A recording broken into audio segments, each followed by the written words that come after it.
Next آج نورین کو ہم مس کر رہے ہیں ویسے. جی سوری، آج پارا بھی میرے سامنے نہیں تھا نا تو میں نوٹ نہیں کر پائی. تو انشاءاللہ صحیح. کل ٹھیک ہے. اچھا جی. سسٹر منزہ کا جو ہے وہ مائک آن ہوا تھا. جی جی منزہ جی. جی السلام علیکم. سوری میں بھی بول نہیں سکتی، ہمیشہ ہی وہ بچوں کو چھوڑنا ہوتا ہے تو یہ ٹائم بہت بزی ہوتا ہے، لیکن میں سنتی ہوں الحمدللہ. اور یہ جو آپ نے بات کی ہے نا، یہ جو مذاق اڑانا، میں خود سوچ رہی تھی، میں آپ کو بتاؤں کہ میں کام کرتی تھی ایک جگہ پہ، تو ادھر ہمیشہ وہ کہتے تھے، یہ ڈنمارک میں پتہ ہے یہ ہمیشہ فارنوں کے خاص کر کے مسلمانوں کے خلاف ہے.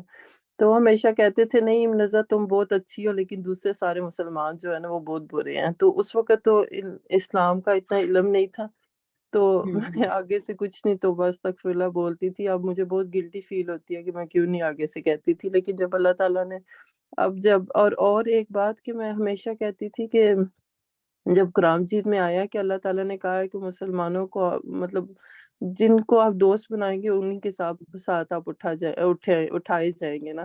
تو میری دوست ہوتی تھی ڈینش ہی ہوتی تھی نا ہمیشہ، اور میرے ابو ساروں نے کہنا کہ آپ نا کم مطلب دوستی زیادہ مسلمانوں کے ساتھ کیا کرو، لیکن کم ڈینشوں کے ساتھ.